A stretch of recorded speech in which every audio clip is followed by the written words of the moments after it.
नमस्कार शोधार्थियों।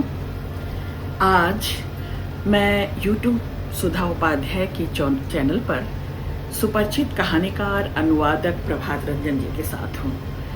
जानकी पुल कहानी के लिए चर्चित हैं। सीतामढ़ी बिहार में जन्मे हैं। इनकी शिक्षा पीएचडी उत्तर आधुनिकतावाद और मनोहर श्याम जोशी के उपन्यासों पर हुई है। एमफिल उदय प्रकाश की कहानियों में राजनीतिक और सामाजिक परिप्रेक्ष्य पर। इनकी प्रकाशित कृतियों की बात करूं तो 2 कहानी संग्रह जानकी पुल और बोलेरो क्लास नीम का पेड़ की राही मासूम रजा के संचयन का है। धारावाहिक उपन्यास के रूप में इनका रूपांतरण हो चुका है। स्वच्छंद सुमित्रा नंदन पंत की कविताओं का संचयन है। अशोक वाजपेयी और अपूर्वानंद के साथ इसका संपादन किया है इन्होंने। टेलीविजन लेखन की बात करूं तो असगर वजाहत के साथ सहलेखन भी किया है। एंकर रिपोर्टर पुण्य प्रसून वाजपेयी के साथ साथ सहलेखन किया है। मार्केज की कहानी, ये गैब्रियल गार्सिया मार्केज के जीवन और लेखन पर एकाग्र हिंदी में पहली पुस्तक है। प्रभात रंजन जी लगातार सक्रिय रहते हैं सोशल मीडिया पर भी, और एक गंभीर लेखक के रूप में, एक गंभीर लेखक और चिंतक के रूप में जाने माने जाते हैं। इन्होंने अनुवाद के भी कुछ काम किए हैं। विक्रमचंद के उपन्यास का हिंदी उपन्यास अनुवाद श्रीनगर के षड्यंत्र वाणी प्रकाशन से प्रकाशित है। ये प्रसिद्ध एन फ्रैंक की डायरी का हिंदी अनुवाद राजकमल प्रकाशन से प्रकाशित है। रविंदर सिंह के लोकप्रिय उपन्यास I too had a love story का हिंदी अनुवाद पेंगुइन से प्रकाशित है। एक प्रेम कहानी मेरी भी। संपादन भी इन्होंने किया है। महात्मा गांधी अंतर्राष्ट्रीय विश्वविद्यालय की पत्रिका बहुवचन का संपादन किया है। उसी विश्वविद्यालय की अंग्रेजी पत्रिका हिंदी में सहायक संपादक के तौर पर भी रहे हैं। आलोचना में संयुक्त संपादक के रूप में रहे हैं और सुप्रसिद्ध समाचार पत्र जनसत्ता में भी सहायक संपादक के रूप में प्रभात रंजन जी रह चुके हैं।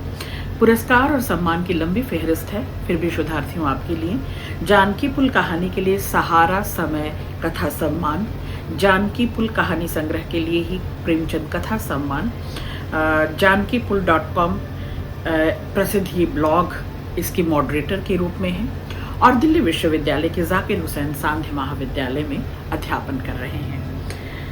आज मैं प्रभात रंजन जी की एक अनूठी कहानी, जो पढ़ता है इसे प्रेम कहानी मानता है, आज मैं ये सिद्ध करके रहूंगी कि ये प्रेम कहानी नहीं है। ये कहानी स्पंदन की है, जीवन की है। ये कहानी जीवन की आपाधापी में, प्रतिकूल परिस्थितियों में मन के भीतर और बाहर के सैलाब की है।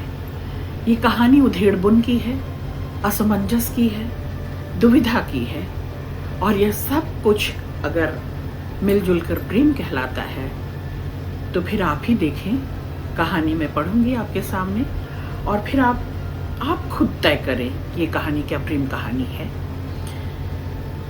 हाँ, शीर्षक से लगता है तुझसे जुदा होने के बाद का पहला हफ्ता एक तरफ।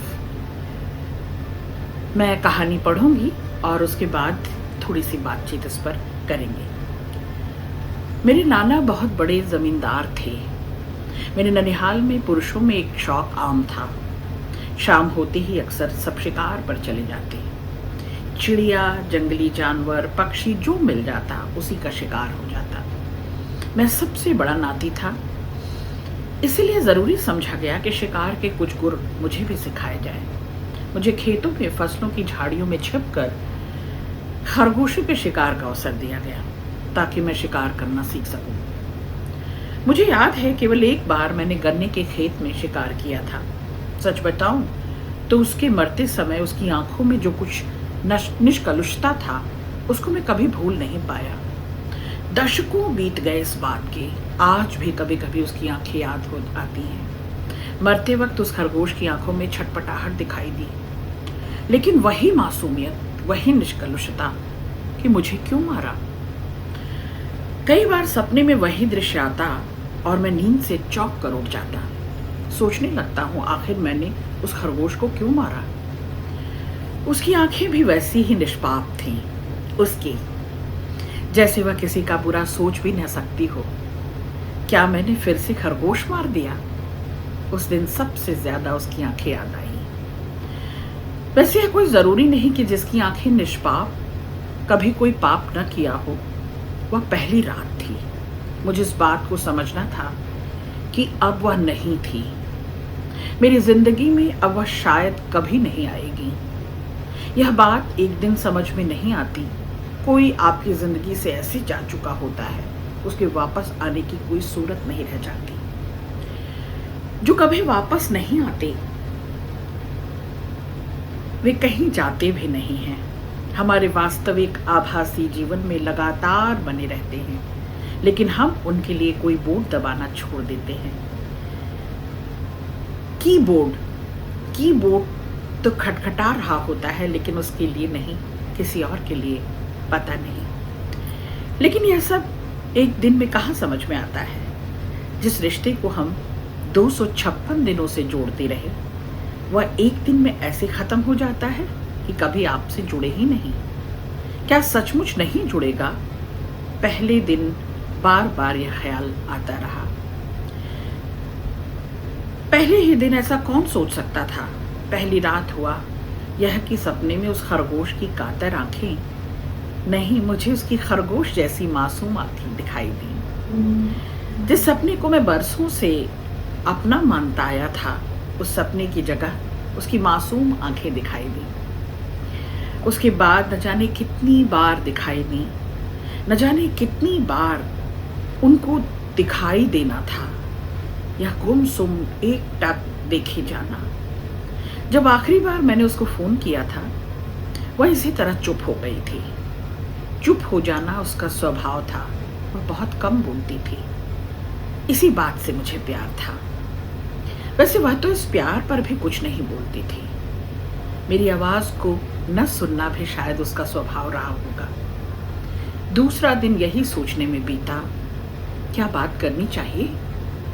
हो सकता है यह प्रेम नहीं, आदत रही हो, और आदत से निकल पाना मुश्किल लग रहा था। हो सकता था हम जीवन भर कितनी तरह की आदतों को ढोए हुए जीने का ढोंग करते हुए, लेकिन क्या था जिसको बचाना था। वैसे इस तरह से कौन खत्म करता है। कैसा हो गया है ना, एक दिन आप अपना फोन, फेसबुक, व्हाट्सएप, ट्विटर सब पर किसी को ब्लॉक कर देते हैं और सब खत्म। हमारे लिखे हजारों लाखों शब्द एक बार डिलीट करने पर बेमानी हो जाते हैं। प्यार अब शब्दों के अपव्यय के सिवा कुछ नहीं रह गया। एक दिन सब डिलीट हो जाता है और बस। मेरे शहर में रामनवमी का मेला लगता था। मुझे याद है कि बचपन में अपनी माँ के साथ मेला घूमने गया था। माँ की उंगली पकड़े हाथी, ऊंट, बैल, घोड़ा, बंदर, बिलायती चूहा देखते हुए चल रहा था। भीड़ भाड़ में न जाने कब अचानक माँ की उंगली मेरे हाथ से छूट गई। छोटा सा था, लेकिन आज भी याद आता है। आसपास सब मुझे घूमता हुआ लग रहा था। सब कुछ था, लेकिन जैसे कुछ भी दिखाई नहीं दे रहा था। जैसे बहुत तेज रफ्तार में कोई फिल्म चल रही हो। आज भी कभी आंखों के सामने वह फिल्म चलने लगती है तो मैं कहीं भी होता हूँ, किसी भी मौसम में होता हूँ, वही फिल्म चलने लगती है और मैं पसीने से तरबतर हो जाता हूँ। तीसरे दिन ऐसा ही महसूस हो रहा था। चौथे दिन मैंने यूट्यूब की शरण ली। उसके साथ यूट्यूब पर शायरी के वीडियो सुनता, पाकिस्तान के नए से नए शायरों को सुनना, उनके शेरों को एक दूसरे को सुनाना। इससे प्यार का बहुत सारा वक्त इसी में जाया हुआ। वैसे सयाने कहते हैं प्यार भी वक्त को जाया करना ही होता है। शायद इसी तरह से प्यार शुरू था। शुरू जो हुआ उसे ठीक ठीक हमने कब प्यार समझना शुरू किया, यह ठीक ठीक याद नहीं। शायद एक दूसरे को शेर सुनाने के इस खेल में हम इतना खो चुके थे कि बस इसी धुन में लगे रहते, दिन रात एक से एक शायर। शायर जॉन एलिया के वीडियो ट्यूब पर एक के बाद एक आ रहे थे। उनके वीडियो आ रहे थे, रील आ रहे थे, मोहब्बत में बगावत वाली शायरी, घर में बेघरी की शायरी। जॉन एलिया के मरने के एक दशक के बाद हम लोगों जैसे न जाने कितने थे जो यूट्यूब पर उनके वीडियो देख देख कर दीवाने हो रहे थे। उनके शेर एक दूसरे को सुना सुना कर मोहब्बत कर रहे थे। हम उनके शेरों से मोहब्बत करते करते कब एक दूसरे के लिए इस खेल को मोहब्बत कहने लगे, यह तो ठीक से याद नहीं, लेकिन उस समय हमारा सबसे बड़ा शगल यही था। बड़े दिनों बाद जब अमेरिका में रहने वाले एक दोस्त से भेंट मुलाकात हुई, उसने बताया कि इधर हिंदुस्तान में जॉन एलिया ज़रूर देश से आए, लेकिन अमेरिका की यूनिवर्सिटी में उनकी वीडियो सीडी किराए पर लेकर देखे जाते हैं, और ये चलन जॉन साहब के मरने के कुछ समय पहले से ही था। उसने आंख मारते हुए कहा, जिस तरह से हिंदुस्तान में सब अमेरिका से आयातित है, उसी तरह जॉन एलिया भी बरास्ते अमेरिका ही हिंदुस्तान आया। चौथे दिन सोचते सोचते मुझे ध्यान आया कि 256 दिनों में हमने जॉन एलिया के न जाने कितने वीडियो देखे। न वीडियो देख देख कर सैकड़ों शेर एक दूसरे को भेजे, रेख्ता से कितनी बार शेर कॉपी किए, लेकिन उसे कुछ भी याद नहीं रहता था। वह कहती, सब कुछ हमारे एक क्लिक पर सुनने के लिए, सुनाने के लिए उपलब्ध है, तो क्या याद रखना। मेरी मुश्किल यह थी कि मुझे सब कुछ याद रह जाता था। मेरी मुश्किल यह थी कि मुझे सब कुछ याद रह जाता है। यह भी एक तरह की बीमारी ही है, आपको सब कुछ याद रह जाए। याद से याद आया, आखिरी बार उसने उमैर नज़मी का शेर भेजा था, बिछड़ गए तो ये दिल उम्र भर लगेगा नहीं, बिछड़ गए तो ये दिल उम्र भर लगेगा नहीं, लगेगा लगने लगा है मगर लगेगा नहीं, लगेगा लगने लगा है मगर लगेगा नहीं, नहीं लगेगा उसे देखकर मगर खुश है, नहीं लगेगा उसे देखकर मगर खुश है, मैं खुश नहीं हूँ मगर देखकर लगेगा नहीं, मैं खुश नहीं हूँ मगर देखकर लगेगा नहीं। उस रात मैंने उमैर नज़मी को सुनते हुए बिताई।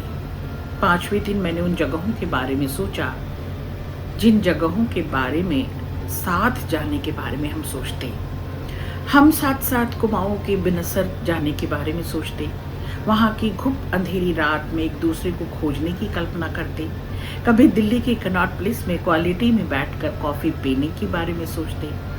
उसने किसी उपन्यास में उस रेस्तरां का इतना अच्छा वर्णन पढ़ा था कि उसकी बड़ी ख्वाहिश थी कि क्वालिटी रेस्तरां में बैठकर हम साथ कॉफ़ी पीते हुए एक दूसरे को शेर सुनाएं।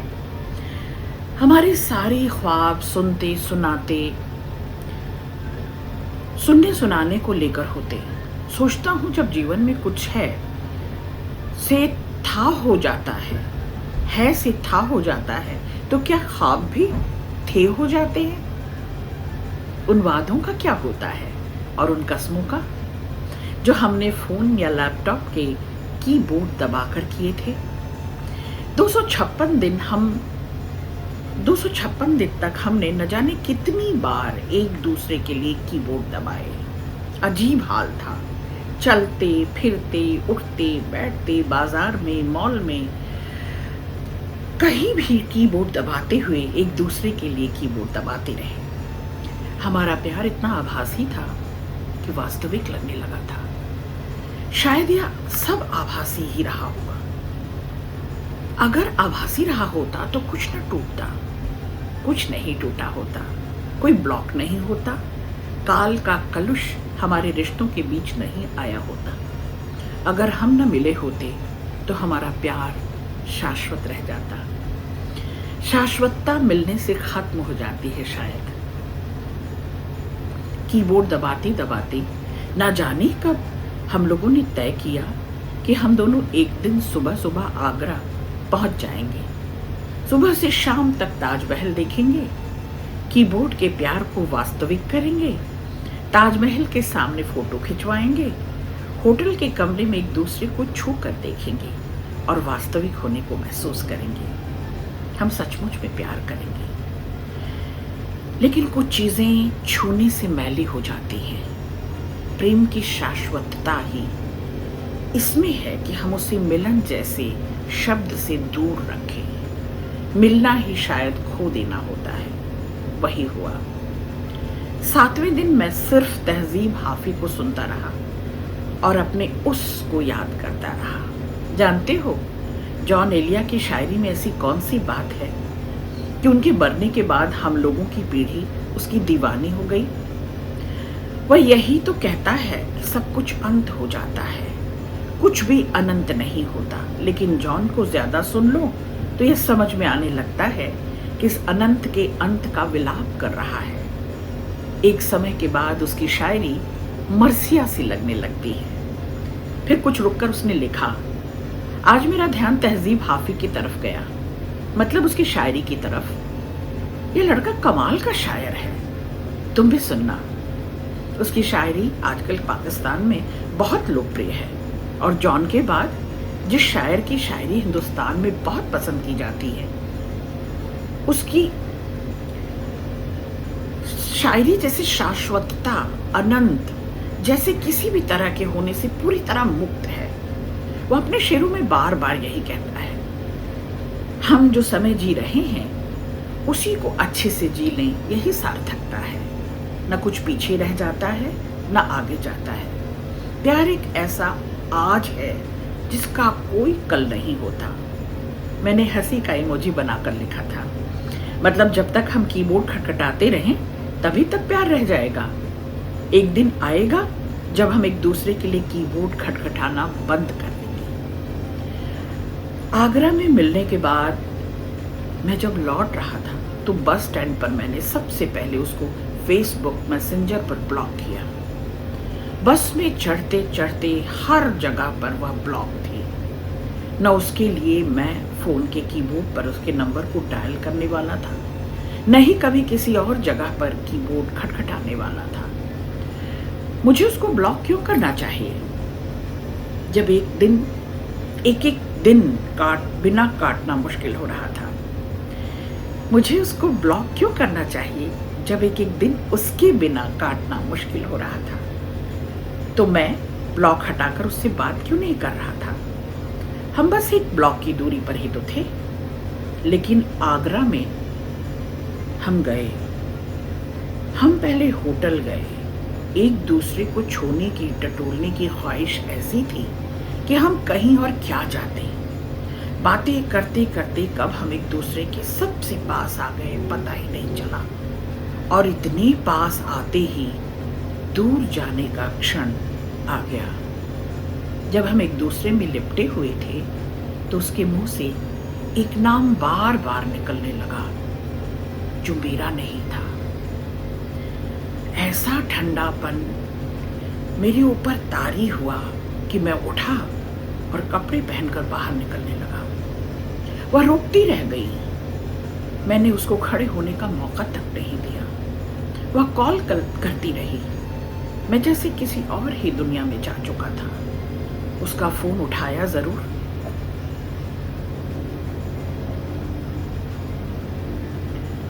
उठाया जरूर, लेकिन कहने को कुछ नहीं रह गया था, न सुनने को। मैं किसी और ही ख्याल में था। प्यार में ख्याल ही तो बदलना होता है। एक बार बदल जाता है तो बदल ही जाता है। वह कहती थी कि जिंदगी को तहजीब के शेरों की तरह जीना चाहिए। याद रखने से नहीं, भूलने से दुनिया चलती है। याद रखने से नहीं, भूलने से दुनिया चलती है। मैं क्या करता, मुझे सब कुछ याद जो रह जाता है। उस रात मैंने सबसे आखिर में तहजीब का एक शेर सुना। यूं तो आज भी तेरा दिल दहला देता है, लेकिन यूं तो आज भी तेरा दुख दिल दहला देता है, लेकिन तुझसे जुदा होने के बाद का यह पहला हफ्ता एक तरफ। यह सोचते सोचते कब नींद आ गई पता ही नहीं चला। मुझे उसको ब्लॉक क्यों करना चाहिए था। मुझे उसको ब्लॉक क्यों करना चाहिए था। साथियों, दिल और दिमाग एक साथ नहीं चलते, एक साथ चल ही नहीं सकते। इन दोनों की जद्दोजहद में हमेशा दिमाग जीतता है, दिल बैठ जाता है। दिमाग बार बार कहता रहा तहजीब की शायरी एक फासला बना रहे, एक विवेकशील, एक बौद्धिक, एक दायरा खिंचा रहे दोनों के बीच। ये संलाप नहीं है, ये संवाद नहीं है, संगच्छंत्रम नहीं है, साथ चलना सहवास नहीं है, ये सहयोग है। ये संग साथ है, लेकिन इसे सहजीवन नहीं कह सकते और प्रेम तो कतई नहीं। तो जो भी ये टुकड़ी पढ़ते हैं और जो भी ये कहानी पढ़ते हैं और उन्हें ये लगता है कि ये एक प्रेम कहानी है, नहीं, ये एक जुनून की कहानी हो सकती है, एक उधेड़-बुन की कहानी हो सकती है, एक मन के दूसरे मन से बोलने बतियाने की कहानी हो सकती है, अपने ही भीतर एक ही व्यक्तित्व के दो उहापोह की कहानी हो सकती है। एक अंतर्द्वंद है ये, और इसलिए मुकम्मल कहानी है निश्चित तौर पर कि जहाँ ये अंतर्विरोध, ये अंतर्द्वंद मौजूद है, जहाँ अपने ही भीतर का इनर सेल्फ क्राइसिस में है, जहाँ अपना अंदर और बाहर बार बार जूझ रहा है, संघर्ष कर रहा है, टकरा रहा है, और जहाँ ये जद्दोजहद बनी हुई है कि शायरी मुकम्मल नहीं होती, गीत गजल मुकम्मल नहीं होते, उन्हें अधूरा ही छूट जाना अच्छा, उन्हें अधूरा ही